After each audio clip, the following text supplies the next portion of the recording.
Good morning, all of you. I welcome you in my class today.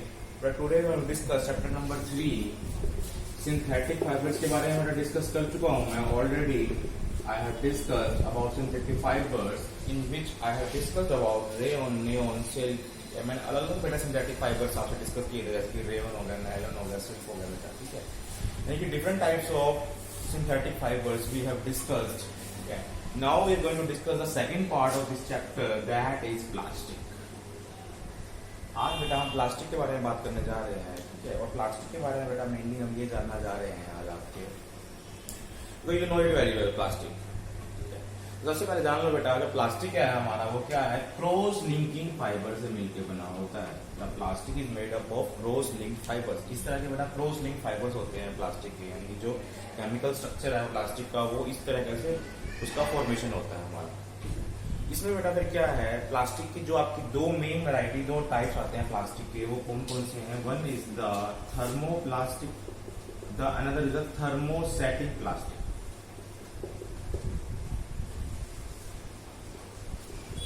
कह रहा है बेटा एक है थर्मोप्लास्टिक, एक है थर्मोसेटिक प्लास्टिक.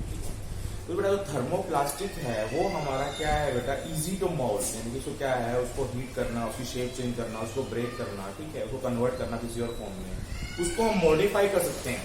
यानी कि तो thermoplastic could be modify easily. लेकिन हम जब दूसरे प्लास्टिक की बात करें जिसका नाम है हमारा थर्मोसेटिक प्लास्टिक, थर्मोसेटिक प्लास्टिक को बेटा मॉडिफाई करना, मोल्ड करना इजी नहीं है. यानी कि it is not easy to modify और मोल्ड द थर्मोसेटिक प्लास्टिक. तो थर्मोसेटिक प्लास्टिक को बेटा मोल्ड करना, मॉडिफाई करना, यानी कन्वर्ट करना दूसरी शेप में, वो इजी नहीं है. तो बेटा प्लास्टिक में क्या है, जो मेन वैरायटी है आपकी, मेन टाइप है, वो क्या है, थर्मोप्लास्टिक और थर्मोसेटिक प्लास्टिक के बारे में जानना है आपको प्लास्टिक में, ठीक है. और दूसरा बेटा आपको प्लास्टिक में ये चीज जाननी है कि प्लास्टिक का बेटा हमारे इन्वायरमेंट से क्या कनेक्शन है, क्या लिंक है. यानी कि जो प्लास्टिक है बेटा वो हमारे इन्वायरमेंट से किस तरीके से बेटा क्या मतलब बेनिफिशियल है, एडवांटेजेस, डिसएडवांटेज क्या है प्लास्टिक के हमारे इन्वायरमेंट के अकॉर्डिंग. तो बेटा प्लास्टिक का हमें पता है इन्वायरमेंट के अकॉर्डिंग प्लास्टिक का हमारा क्या नुकसान है. बेटा जो नुकसान है वो पता है बहुत ज्यादा है कि जब हम प्लास्टिक को बर्न करेंगे तो बेटा it produces very harmful gases which are very toxic to the environment. जो हमारे इन्वायरमेंट के लिए क्या है, टॉक्सिक है, जहरीले हैं गैसेस. अगर हम प्लास्टिक को बर्न करेंगे, if we burn the plastic,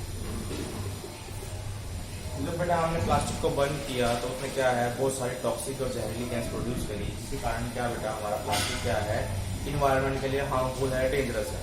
अब दूसरी बात करेंगे बेटा, plastic is not a biodegradable. Plastic जो है हमारा वो बायोडिग्रेडेबल नहीं है. इसका मीनिंग क्या है बेटा, the plastic can not be decompose into the smaller particles. Plastic हमारा स्मॉलर पार्टिकल्स में डिकम्पोज नहीं हो सकता. तो जब बेटा प्लास्टिक हमारा स्मॉलर पार्टिकल्स में डिकम्पोज नहीं हो सकता, it means the plastic is not a biodegradable. Plastic हमारा बायोडिग्रेडेबल सब्सटेंस नहीं है. और दूसरी चीज अब बताएंगे बेटा, जब प्लास्टिक बायोडिग्रेडेबल नहीं है तो प्लास्टिक का नेचर कैसा हो गया, नॉन बायोडिग्रेडेबल. कैसा नेचर हो गया, नॉन बायोडिग्रेडेबल.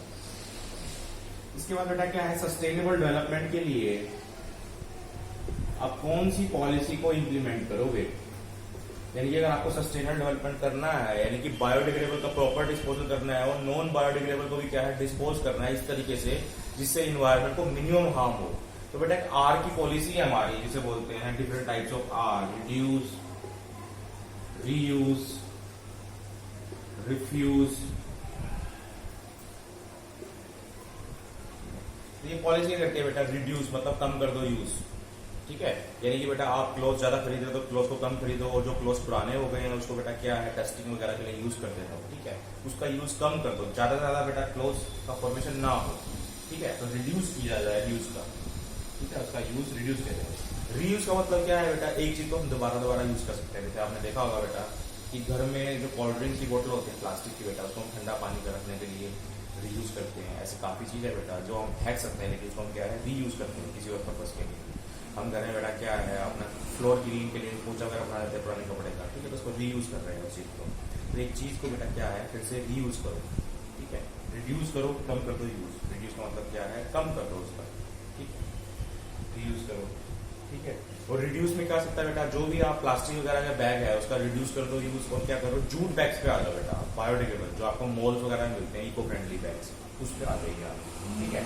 फिर आता है बेटा रिफ्यूज का। रिफ्यूज का मतलब क्या है बेटा, जैसे आपने कोई भी प्लास्टिक बैग को क्या है रिफ्यूज कर दिया उसका यूज, और आपने जूट बैग्स पे आ गई, तो अल्टीमेटली बेटा हमारी कंट्री से बहुत सारा जो लोड है प्लास्टिक का वो कम हो जाएगा, और जब हम जूट वगैरह पे आ जाएंगे बायोडिग्रेडेबल पे, तो ऑटोमेटिकली बेटा वो बायोडिग्रेडेबल है और वो क्या है हमारी इन्वायरमेंट के लिए अच्छा है, ठीक है।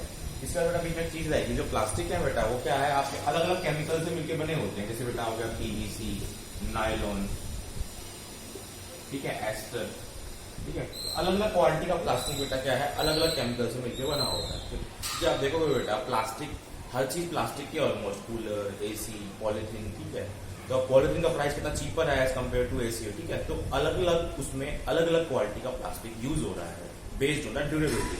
तो कितनी ड्यूरेबिलिटी, कितनी साइंस में बेटा हमें लॉन्गर साइंस में क्या है प्लास्टिक की रिक्वायरमेंट है, तो उसी वजह से बेटा हमारा प्लास्टिक का क्या है फॉर्मेशन होता है अलग अलग उसमें, ठीक है।